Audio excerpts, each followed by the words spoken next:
আমার কথা হইলো এই চন্দিকা হাতুরা সিংয়ে কেন এই টিমের কোচ হিসেবে থাকবে? আপনার সালাউদ্দিন আহমেদকে কোচ হিসেবে 2-3টা সিরিজ সুযোগ দেওয়া দরকার। আমার মনে হয় যে গোটা টুর্নামেন্টে সর্বোচ্চ ডাকবেন তানজিদ তামিম। মানে তিনি কি প্রমাণ করতে চাইতেছেন যে তামিম ইকবাল দরকার নেই? আমি বুঝলাম না, একটা বিষয় বুঝি না যে চন্দিকা হাতুরা সিংকে কি প্রমাণ করতে যেতেছে। কি তামিম ইকবালের বিকল্প কি তানজিদ তামিম? কি ছিল এই হোটেল রুমের ঘটনা বা আবিজাবি বিষয় জানা গেছে। তো সুতরাং আজকে এই বিষয় নিয়ে কথা বলবো।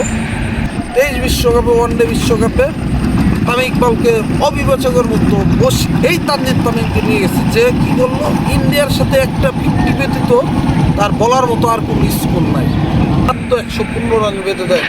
ঠিক সেই মুহূর্তে 12 ওভার 1 বলে খেলা, বৃষ্টি হইতেছে বারবার, সবাই প্রার্থনা আল্লাহর কি রহমত বা সৃষ্টিকর্তার রহমতে। Okay, let's go.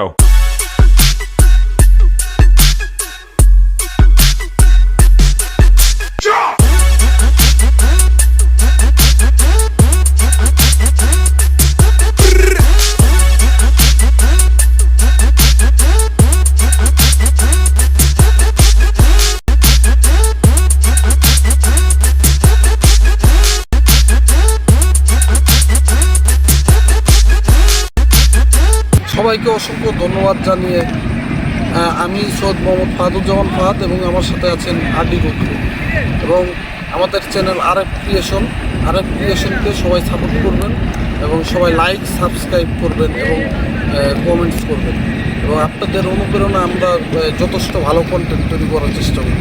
প্রথমে আমি সবার কাছে দুঃখিত যে T20 বিশ্বকাপের ফাইনাল চলে যাওয়া পর্যন্ত এবং এ নিয়ে কোনো ভিডিও হয়নি এবং সেই বিষয়ে কিছু ভিডিও একটু দেরি হয়ে গেল বানাইতে। তবে হ্যাঁ, একটু ভিডিওটা একটু দেরি হতে ভালো হয়েছে কি T20 বিশ্বকাপের ভিতরের ঘটনা বা কী ছিল এই হোটেল রুমের ঘটনা বা আবিজাবি বিষয় জানা গেছে। তো সুতরাং আজকে এই বিষয় নিয়ে কথা বলবো। প্রথমত বাংলাদেশ জাতীয় দল ঠিকই এই নেপালকে হারিয়ে তারা সুপার 8 উত্তীর্ণ হয়েছে ঠিকই। প্রথম ম্যাচ অস্ট্রেলিয়ার সাথে হার, দ্বিতীয় ম্যাচ ইন্ডিয়ার সাথেও হার এবং ইন্ডিয়ার সাথে অস্ট্রেলিয়ার সাথে 2 হারটাই মানে একটু গা সারা হারছে। কিন্তু দ্বিতীয় ম্যাচ সারা গোটা দেশবাসী সবাই উৎকণ্ঠায় বা যার যার প্রার্থনার মাধ্যমে যে বাংলাদেশ সেমিফাইনাল উঠবে, যখন বাংলাদেশ ভালো বোলিং করে মাত্র আফগানিস্তানকে মাত্র 115 রান বেঁধে দেয়, ঠিক সেই মুহূর্তে 12 ওভার 1 বলে খেলা, বৃষ্টি হইতেছে বারবার, সবাই প্রার্থনা আল্লাহর কি রহমত বা সৃষ্টিকর্তার রহমতে বৃষ্টিটা এই 12 ওভার 1 বল ওভার কাটা গেল না প্রথমে। তো বাংলাদেশ ক্রিকেট দল বরাবরের মতো তানজিদ তামিম। আমি বুঝলাম না, একটা বিষয় বুঝি না যে চন্দিকা হাতুরা সিংকে কি প্রমাণ করতে যেতেছে। কি তামিম ইকবালের বিকল্প কি তানজিদ তামিম না নাইম শেখ, নাকি তার মন মতো মানে যার মধ্যে তার শান্তর ওপেনিং খেলাইতেছে, লিটন দাসরাও খেলাইতেছে। মানে তিনি কি প্রমাণ করতে চাইতেছেন যে তামিম ইকবাল দরকার নেই? কেন? কারণ 23 বিশ্বকাপে, ওয়ানডে বিশ্বকাপে তামিম ইকবালকে অবিবেচকের মতো বসিয়ে এই তানজিদ তামিমকে নিয়ে গেছে, যে কি করলো ইন্ডিয়ার সাথে একটা 50 ব্যতীত তার বলার মতো আর কোনো স্কোর নাই। ডাক কয়েকটা মারছে এই বিশ্বকাপে। আবার হচ্ছে তানজিদ তামিম মোটামুটি গ্রুপ পর্বে 4 ম্যাচ এবং পরের দিন 7 ম্যাচ খেলে 4টা ডাক। আমার মনে হয় যে গোটা টুর্নামেন্টে সর্বোচ্চ ডাকবেন তানজিদ তামিম।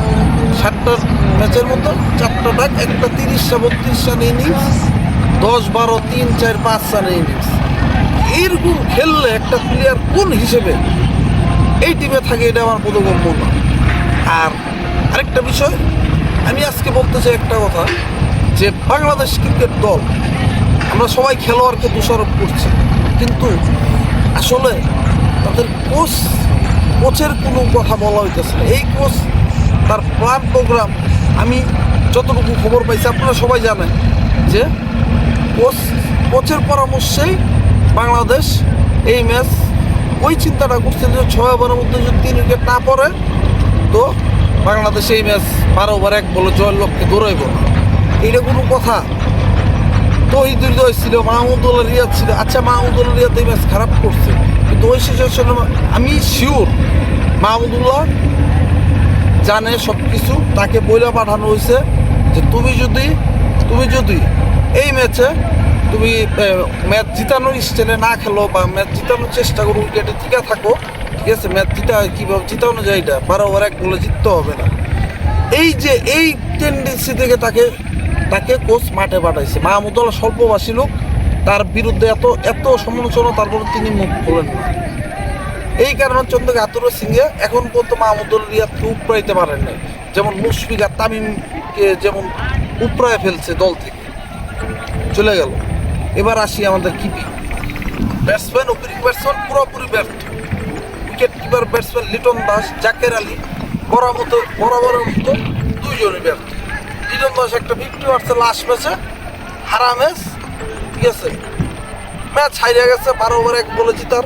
লিটন দাস একটু স্বপ্ন তো গেছিল, লাভ হইল না, বাংলাদেশ ম্যাচ হারিয়ে গেল।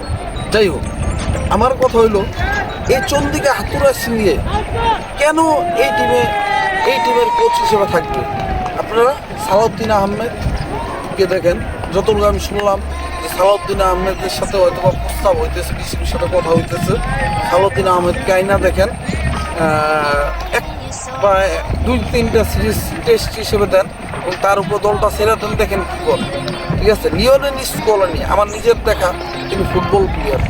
2014 সালে 2006 সালে 10 সাল 2006 সালে মেসির সাথে একসাথে লিওনেল স্কলানি খেলছে।